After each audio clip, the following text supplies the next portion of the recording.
Good afternoon, student. A warm welcome to online classes. I am Ravikant sir. This is WWSS. Class 7, subject Social Study. Lesson number 5. The Delhi Sultanate. AD 1206 to 1526. Okay. Previously, I explained the dynasty, slave dynasty, right?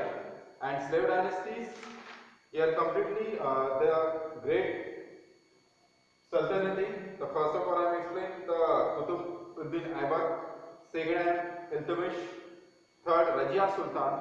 And last of this dynasty, slave dynasty, the emperor of the Ghiyasuddin Balban. Okay. So here completed the slave dynasty here, and the rising of this new dynasty here, Khilji dynasty. Okay. Previously हम देखते हैं कि यहाँ पे slave dynasty जो गुलाम थे, ठीक है, ये गुलामों की डायनेस्टी यहाँ पे खत्म होती है. उसमें से ही उनका एक आर्मिस एम्परर था, वो थे जलालुद्दीन. ओके. और ये जलालुद्दीन उनकी आर्मी में से एक सैनिक थे, और इन्होंने यहाँ पे खिलजी डायनेस्टी का फाउंडर बोल सकते हैं, खिलजी डायनेस्टी को एस्टेब्लिश किया.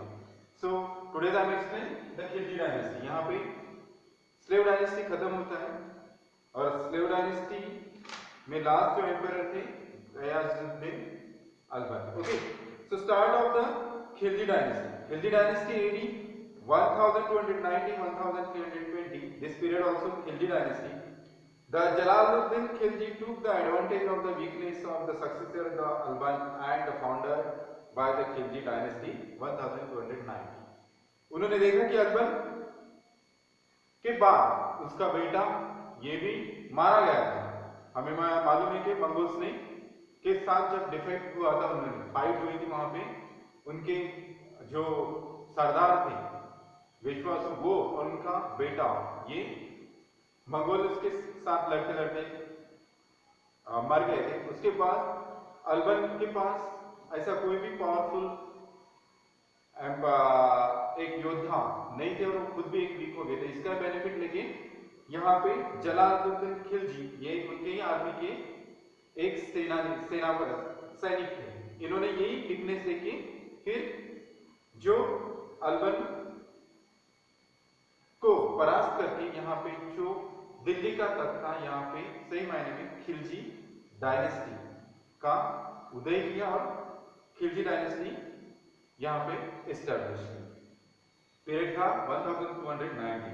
Jalaluddin Khilji, this period of the 1290 to 1296, ये 6 साल का पीरियड उनका था, बट वो बूढ़े हो गए.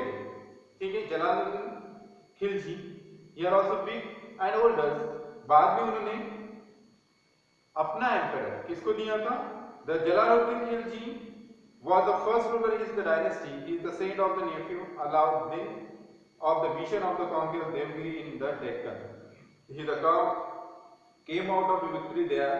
When he returned to the Delhi and the fabulous riches, Jalaluddin came on the forward to greet him, but we of the treacherously stubborn with the ambition of the nephew Alauddin. Now यहाँ पे देखते हैं कि अलाउद्दीन खिलजी जो भतीजे थे किसके? जलालुद्दीन खिलजी के. इन्होंने जलालुद्दीन खिलजी अभी बूढ़े हो गए थे, और उन्होंने अपना जो तख्त था दिल्ली का, वो किसको देने की इच्छा रखी? अपने भांजे को. उनका नाम था अलाउद्दीन खिलजी. ओके. बट यहां पे भी अलाउद्दीन खिलजी ने क्या किया? इनको एक मिशन दिया गया था. वो मिशन था Deccan and Devagiri, means of the south India.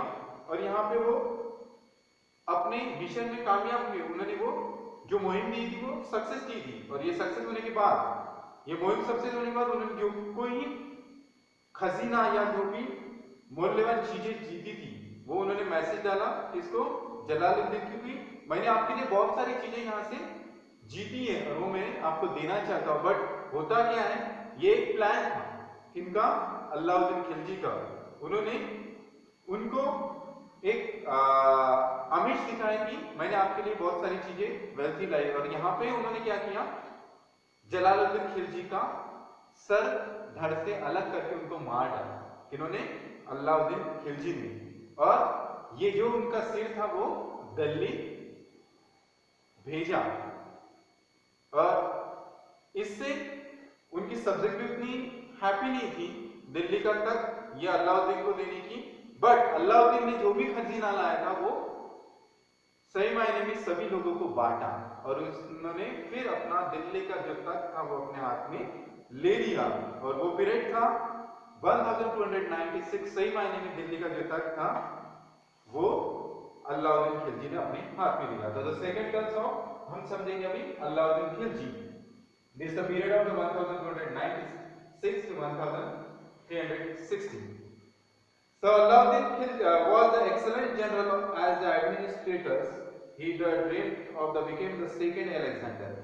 एक पहचान है अलाउद्दीन खिलजी की कि इनको जिस तरह अलेक्जेंडर जो चीज पे नजर उसकी जाती थी वो जीतता था, सेम वही टेक्निकली जो स्किल था इनमें भी था। ये भी जो प्रदेश को वो चाहते थे वो जीतते थे, इसलिए इनको सेकेंड अलेक्जेंडर भी कहा जाता है। And he dreamed of the becoming the second Alexander. He the ascent of the Gujarat, Malwa in the 1297, Ranthambore in 1301, and the fort of the Chittor, Mewar in 1303. He was the during the attack from the fort Chittor. अगर यहाँ पे हम देखा जाए तो अलाउद्दीन एक powerful ऐसा शासक था दिल्ली तक का। उसने जो चाहा वो एरिया, जैसे हम साउथ से लेकर नॉर्थ तक, ये देखिए आपके पास हियर आल्सो अलाउद्दीन खिलजी's एम्परर। तो हम देखते हैं कि पूरे भारत भर में उसकी जो एक्सपेंशन था यानी साम्राज्य विस्तार था उसका, ये सब पे उन्होंने साउथ से लेकर यानी चारों दिशाओं पे उसका कब्जा था। उसको हम सम्राट भी कह सकते हैं। और सबसे पावरफुल एक बात कही जाए कि यहाँ पे चित्तौड़गढ़, ठीक है, ये एक ऐसा प्रदेश था कि यहाँ पे खिलजी की नजर नहीं थी। बट ये हुआ क्या कि जब खिलजी को मालूम हुआ कि यहाँ पे चित्तौड़गढ़ की जो रानी है Padmavati, everyone see this film of the Padmavati.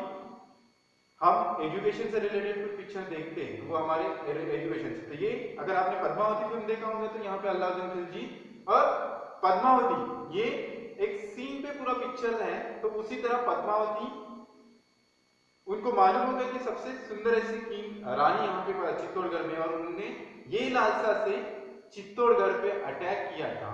और यहाँ पे रानी पद्मावती ने अपने किंग की परमिशन लेके, हम सती प्रथा अगर जानते सीधा हम कहां पे अग्नि पे नौछावर हो जाते हैं यानी अग्नि पे कूद जाते हैं। ऐसे ही यहाँ पे जो भी चित्तौड़गढ़ की रानी थी पद्मावती और उनके साथ जो भी महिलाएं थी राजपूत, उन्होंने भी अग्नि स्नान कर दिया यानी अग्नि में अर्पण हुई, उसको जौहर कर दिया।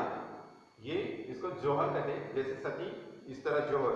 ये इस तरह हम देखते हैं कि यहाँ पे अलाउद्दीन खिलजी का जो एडमिनिस्ट्रेशन है बहुत बड़ा था और उन्होंने पूरे भारतवर्ष में अपना कब्जा कर लिया था। Okay, I hope understood this the Khilji dynasty and Alauddin Khilji. So remaining points जो हमारे हैं, the control of the market and the conquest of the south, ये हम नेक्स्ट वीडियो में देखेंगे। Thank you.